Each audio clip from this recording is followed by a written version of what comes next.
नमस्कार दगड़ियों, कैसे हो आप लोग। उम्मीद करते हैं आप लोग स्वस्थ और मस्त होंगे, अपनी फैमिली के साथ व्यस्त होंगे। तो दगड़ियों फिर से आपका स्वागत है मेरे एक नए ब्लॉग में उत्तराखंड के खूबसूरत वादियों से। तो दगड़ियों आज दिन का शुरुआत मैंने कर लिया है और करीबन बज चुके हैं, आज फिर 2 बज चुके हैं दिन के, और दिन के 2 बजे मैं आज का ब्लॉग शुरू कर रहा हूँ। और जैसे आपने कल का ब्लॉग में देखा होगा, जो यहाँ पे विष्णु पुराण का जो प्रथम दिन था, आपने वो भागवत कथा था आपने सुना होगा। तो आज दूसरा दिन है और दूसरा दिन मैं आप लोगों के बीच में लेके आ गया हूँ एक और ब्लॉग। तो आप लोग इसको भी वैसे प्यार देना जैसे आपने पहले वाले ब्लॉग को दिया है, वैसे इसको पूरा देखना और शेयर करना अपने फैमिली तक। तो दगड़ियों बने रहना आज के ब्लॉग में और दिखाता हूँ आज का जो भी कार्यक्रम रहेगा। तो बने रहना मेरे इस प्यारे से ब्लॉग में। जैसे कि दगड़ियों आप लोग देख सकते हैं कि 2 बजे से भागवत कथा शुरू होगी।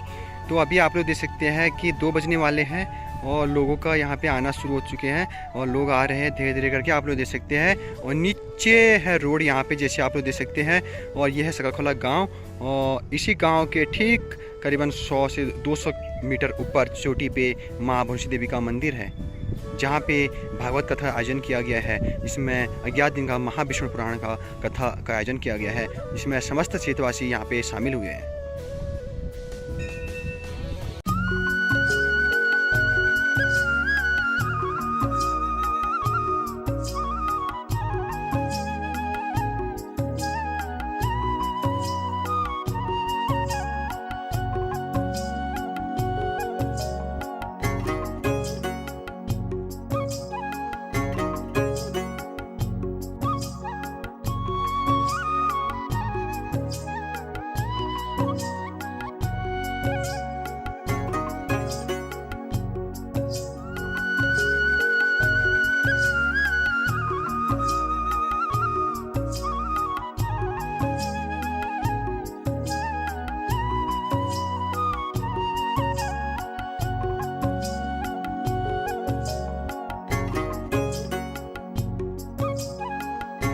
पिताश्री ने कनकल हरिद्वार में दिव्य यज्ञ महोत्सव का आयोजन किया है, क्या तुम्हें निमंत्रण नहीं आया?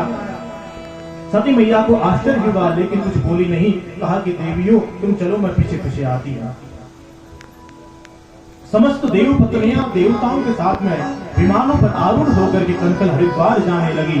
अब माता सती को बड़ी चिंता हुई कि मैं तो अपने पिताश्री की बड़ी लाडली बेटी हूँ, मेरे पिताश्री मुझे निमंत्रण क्यों नहीं दिया? तो भगवान शंकर जी के पास में गई और उन्होंने विनय किया कि मुझे अपने ससुराल में जाना है। मेरे पिताश्री ने वहां दिव्य यज्ञ महोत्सव का आयोजन किया है। तो भगवान शंकर ने कहा कि देवी कोई निमंत्रण? तो मां सती कहती है कि अपने ही घर में जाने के लिए किसी निमंत्रण की आवश्यकता थोड़ी होती है। मैं तो अपने पिता की लाडली बेटी हूँ, लेकिन किसी कार्य में इतने व्यस्त होने के कारण मुझे निमंत्रण देना भूल गए होंगे। मां सती कहती है कि प्रभु विवाह के पश्चात बहुत दिन व्यतीत हो गए, मैं अपनी बहनों से नहीं मिली, अपनी बहनोइयों से नहीं मिली, इसलिए यह परम पावन पुनीत अवसर है। इस अवसर पर मैं अपने बहनों से भी मिल लूंगी, अपने बहनोइयों से भी मिल लूंगी। भगवान शंकर ने कहा कि देवी अनाहुत किसी स्थल पर नहीं जाना चाहिए, क्योंकि सिद्धांत है आवत ही हर से नहीं, नैन नहीं स्नेह, तुलसी तहान जाइए कंचन बरसे में। तुलसीदास पुरी महाराज कहते हैं, जिस स्थान पर आपको बुलाया नहीं गया है, चाहे उस स्थान पर सोने की वर्षा ही क्यों न हो रही है, लेकिन बिना बुलाए किसी स्थान पर नहीं जाना चाहिए। लेकिन मां सती नहीं मानी।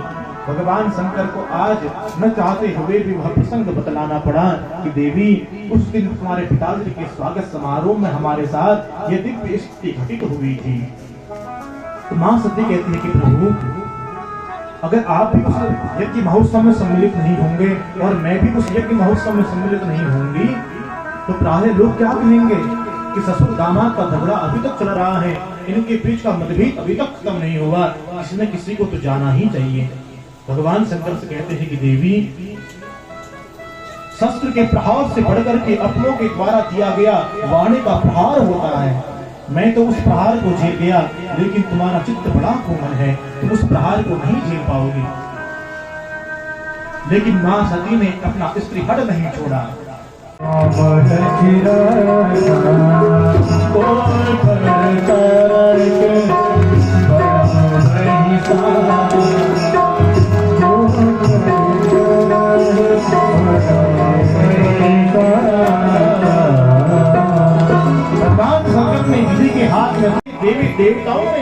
आज माँ सती का अनादर किया। जो माँ सती के समक्ष प्रणाम किया करते थे, ऐसे देवी देवता आज माँ सती को देख करके बिल्कुल नहीं झुक रहे हैं। माँ कहा भगवती सती को लगा कि मुझे देवताओं से क्या मतलब, मुझे तो सर्वप्रथम अपनी बहनों से मिलना चाहिए। लेकिन बहनों ने भी माँ सती का मजाक उड़ाया। बहन निमंत्रण नहीं आया तो क्या होगा, अपने घर में आने के लिए किसी निमंत्रण की आवश्यकता थोड़ी होती है। तो माँ सती इस व्यवहार को समझी और अपनी माता से मिलने के लिए गई। माँ सती को देख करके बड़ी प्रसन्न हुई। माँ सती को माँ मैया ने अपने कंठ से लगा लिया।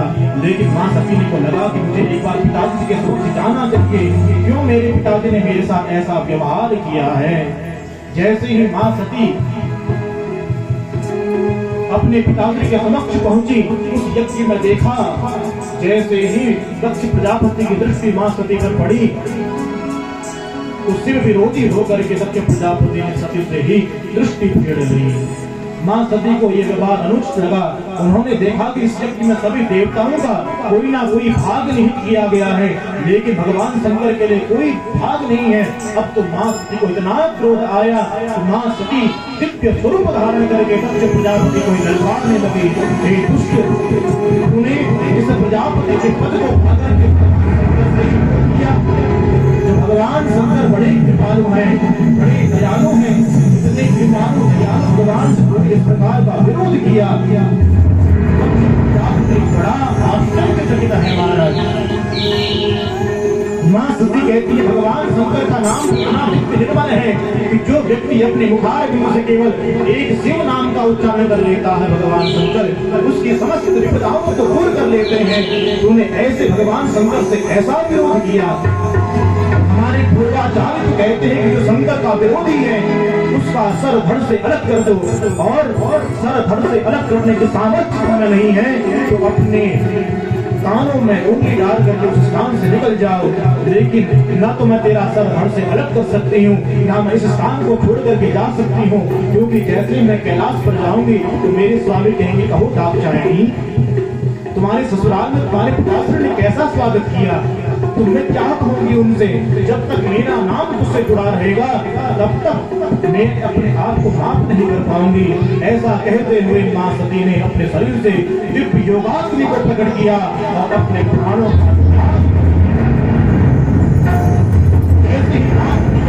का त्याग हुआ।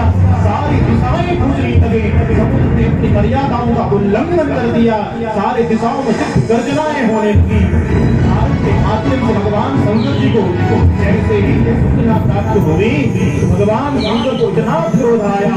भगवान शंकर ने प्रार्थना करना प्रारंभ किया और अपनी जटा में से एक भार को जमीन में फेंका। वीरभद्र की उत्पत्ति हो गई।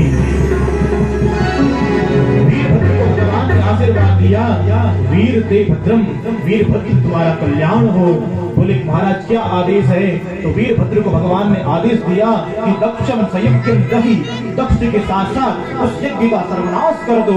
अब तो वीरभद्र समस्त देवगणों को, ऋषिगणों को, भूतगणों को लेकर के उस दक्ष के यज्ञ में सम्मिलित होने के लिए गए। दिव्य तूफान आने लगा। उस तूफान को देख करके सभी ऋषिगण आश्चर्यचकित हुए। एक तो कहता है कि महाराज हमें ऐसा लग रहा है किसी राजा के राज्य में डकैती पड़ गई है। जबकि नारायण भगवान ने कहा कि मुझ में ब्रह्मा जी में और शंकर जी में भेद करने वाला व्यक्ति कभी भी मुक्ति को प्राप्त नहीं हो सकता, क्योंकि हम देखने में भले ही भिन्न हैं लेकिन हम तत्वतः एक ही हैं। विरोध दृष्टि देखने वाला मुझे नारायण का ही विरोधी होता है। भगवान श्री यज्ञ नारायण इस यज्ञ में प्रकट होकर के दक्ष की यज्ञ की पूर्ति गए और दक्ष को दिव्य आशीर्वाद प्रदान किया। भगवान शंकर बड़े प्रसन्न हुए। कालांतर में भगवान शंकर का विवाह हम सभी जानते हैं हिमालय और मैना की बेटी पार्वती मैया के साथ में हुआ। और उस विवाह में सम्मिलित होने के लिए सारे ब्रह्मादिक देवता भी गए। आइए हम सभी लोग भी आज की दिव्य कथा में भगवान शंकर के विवाह में सम्मिलित होते हैं। श्रावण मास चल रहा है, इसलिए बड़े प्रेम से मिलकर के हम सभी लोग आते हैं। ब्रह्म चले विष्णु चले, चले नंदी बाबा।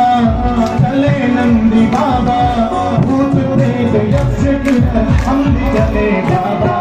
देवरा दिमाग भोला, देवरा दिमाग, देवरा दिमाग, देवरा दिमाग, देवरा दिमाग, देवरा दिमाग, देवरा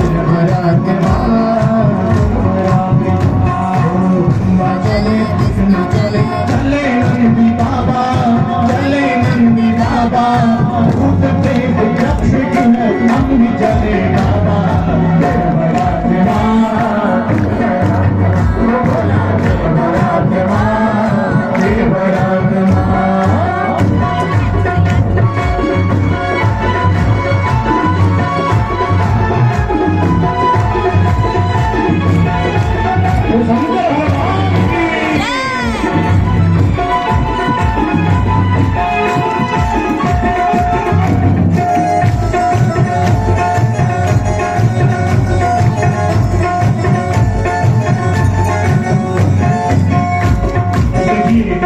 भगवान शंकर का विवाह हो रहा है, लेकिन विवाह का मैं तब तक आनंद नहीं आता है जब तक महाराज नृत्य न हो।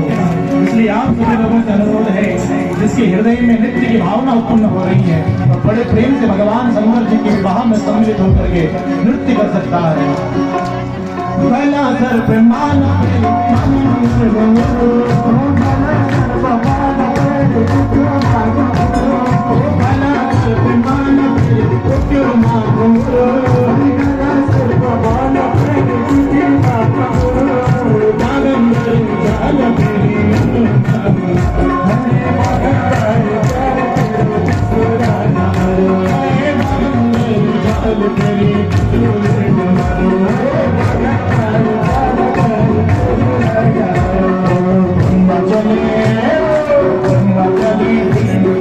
चले नंदी बाबा, चले नंदी बाबा, भूत प्रेत यक्ष किन्नर हम भी चले बाबा।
भगवान होती है माँ, इस धरती पे जन्म देने वाली माँ, चाहे वो जीवात्मा किसी भी प्रकार की हो, उसकी जो भी माँ है वही भगवान है, उसके जो भी पिता है वही भगवान है। ये भगवान होते हैं। हमारा जीवन का मूल महत्व होता है कि हम अपने जिस माता पिता से हम जन्म लें उनको किसी भी प्रकार का कष्ट ना पहुंचाएं। यही हमारे जीवन का मूल महत्व है। गृहस्थ जीवन में मेरी भी माता है, मेरे को भी जन्म देने वाली एक जन्मदायिनी है। जब उसने मेरे को इस संन्यास भेष में देखा तो वो बहुत रोई थी। एक बार को तो मेरे को कहा उसने, तू ये सब छोड़ और आ जा गृहस्थी में, तेरी मैं शादी करा देती हूँ, ऐसा करा देती हूँ। मैंने कहा माँ एक बात बता, तेरे पास 2 बेटे हैं, एक प्यारी सी बेटी है, तूने उन सबका लालन पालन किया, क्या मैं एक अकेला धर्म के रास्ते पर चल करके आपके लिए प्रार्थना नहीं कर सकता? तो माँ बड़ी खुश हुई और आशीर्वाद दिया कि बेटा जो रास्ता आपने चुना है उस रास्ते पे आप सफल हो। और मुझे आशीर्वाद दे करके, घर से भिक्षा दे करके विदा किया। तो मेरा सिर्फ इतना ही कहना है कि जो भी कोई सास, बहू, बेटी, बाप, बेटा या ससुर कोई भी है, इन सब की माताएं हैं, सब अपनी अपनी माताओं को प्रणाम करें, उनके सम्मान करें, उनका हृदय में ध्यान करें, क्योंकि यही धरती के असली भगवान है। तो मैं तो बस इतना ही कहूँगा, ये जीवन का महत्व है। इस महत्व को समझो कि हम मनुष्य हैं, हम मनुष्य हैं, इसी बात को समझना है।